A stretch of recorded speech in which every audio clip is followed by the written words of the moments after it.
Welcome to this edition of Pleasant Perspectives. I'm your host, Mike Pleasant. Today we're joined by the Executive Director of the Institute for the Development of African American Youth, Mr. Archie Leacock. We'll be discussing his organization, I-Day, and how they're having a wonderful and powerful impact on the youth in the city of Philadelphia and some of the surrounding areas. First of all, Mr. Archie, thanks for joining us today. Oh, it's a pleasure. It's a pleasure to be here. A pleasure indeed. So the Institute for the Development of African American Youth, first tell us, what's the purpose of it and when was it founded? It was founded in May 18th, 1991.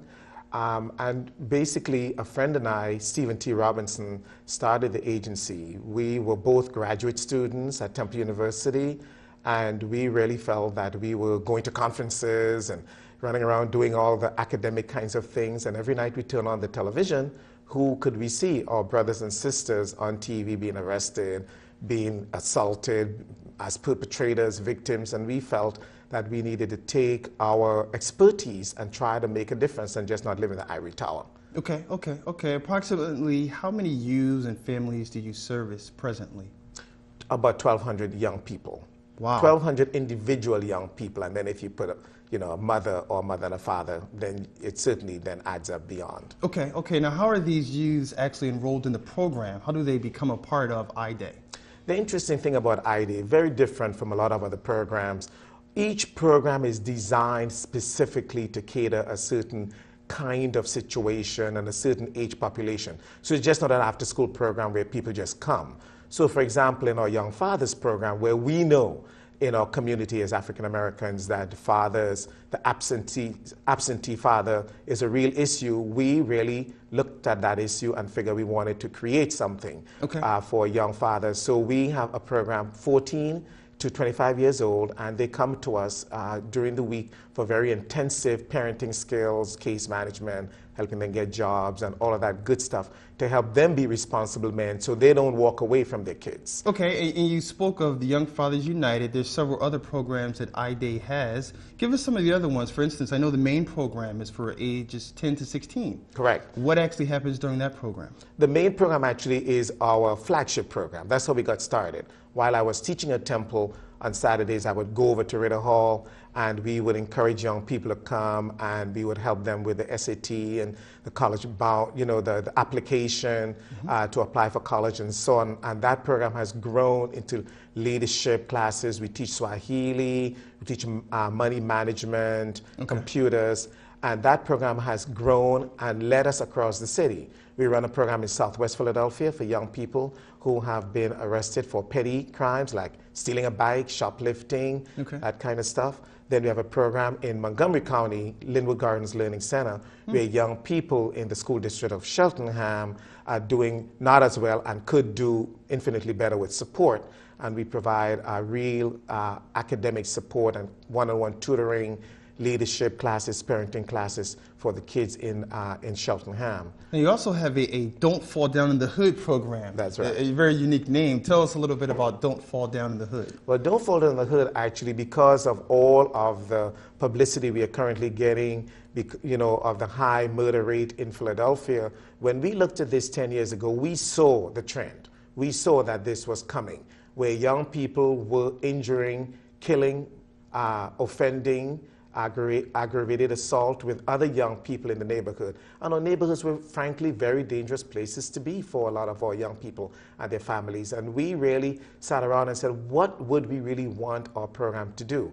And after brainstorming with one of my colleagues, we figured, that mantra, don't fall down in the hood. Come on, brothers, lift up. We don't have to fall in the hood. We can do better than that. Okay. And that's where the program got its name. Now let's get to the nuts and bolts. For example, taking a Don't Fall Down in the Hood workshop, if I were to come to that, first of all, again, tell me how, I as a youth, how would I find out about the programs of I-Day or even Don't Fall Down in the Hood? How would I find out about the program? Well, Don't Fall Down in the Hood. Each of our programs, there's a very specific referral. You just can't walk off the street, except our college-bound program. And there, is even more specific, where you start at 10 years old and we keep you all the way until 16. So you just can't drop in and say, well, I want to be part of this program. Okay. You know, it's a real-time commitment, because we know if we keep you for 6 and 7 years, you're going to go to college. Okay. And it's the same thing with Don't Fall Under the Hood. There are young people who have been arrested for carrying or using a gun, Okay. Aggravated assault, trafficking, major narcotics, and theft. So the city actually refers the young Family people court. to you. Family court. Family actually refers court, to you. the Youth Okay. Studies Center, and the Youth Aid Panel would refer young people to us, and they are court mandated to come to the program. It's not a choice. Okay. If they Okay. don't come to the program, they are then placed or sent away to a juvenile detention center. If I am a mother or a father who am watching this program and I want my child to be a part of Don't Fall Down in the Hood, or if I know they're about to go through the judicial system, is there something I can do so that they are referred to? Absolutely. If for some odd reason they're falling through the cracks and the probation officer or the court liaison or the assistant district attorney doesn't refer them to Don't Fall Down in the Hood, you can call us at the Institute, and we'll be delighted to get our case managers and the director on. And that phone number is 215-572-7252. And for those of you watching the program, you're also going to see the iDay website float across the bottom of the window there. So please take note of that. Let's talk about the young people for a little longer. They are referred to the program. What do you often find? I'm quite sure they may be a little hesitant at the beginning of their program. Do you find that they remain hesitant? Do they soon warm up to the whole idea of the structure and becoming better people? Well, essentially, we are very intense. We know if we're going to turn around our young people who are not doing well in many of our neighborhoods. Not all of our young African-American brothers and sisters are doing poorly, but we have a good percentage of them not doing well. And we know in order to turn them around that we need to do pretty intensive and comprehensive services. So once they come to us, we literally are with them about 30 hours a week. Wow. We go to the school, Okay. help them connect, go to their homes. We have them with the program with us. We take them on very graphic field trips to the morgue. In fact, tomorrow we're going to the cemetery, Okay. to walk them through an entire process from the casket to the gravesite. Now, is this to scare them straight, if you will, or this field trip to the cemetery? Is this? We are actually not interested in scaring them straight. Okay. We want them to see the real consequences of carrying and using a gun.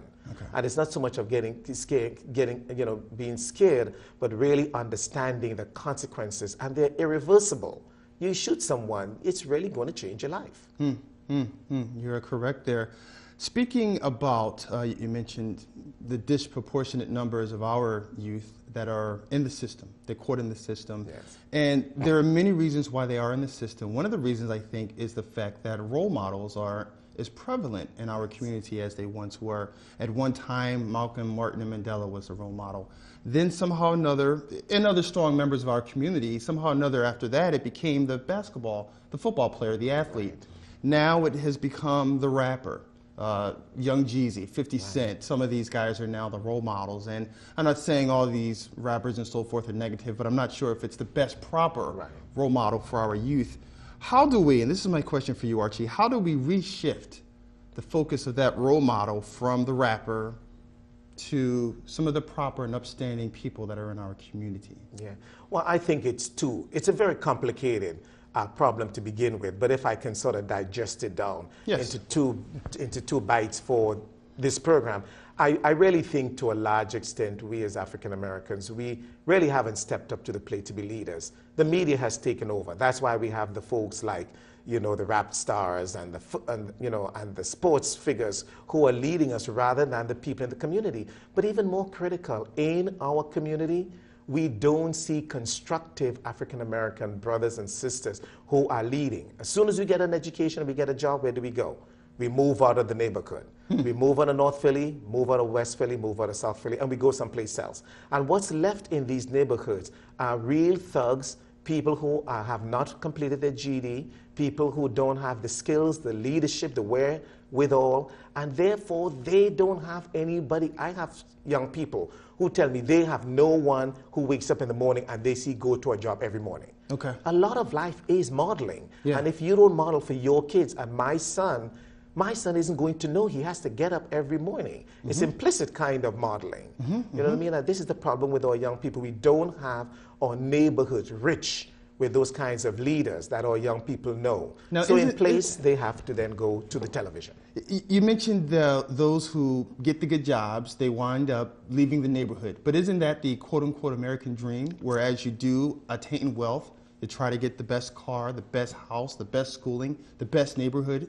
Isn't that the quote-unquote American dream? It is the American dream, but for African America, it is not the dream. We need to return our resources, our education, and as I was telling you earlier before the show started, we have to wear several hats. Whereas I am an educator, I'm an academic person, but at the same time, I have to be a practitioner. I also have to be in my community going to evening meetings. I also have to be a mentor. I also have to be someone who fights, for young people. So I have to, the burden is heavy. I just can't do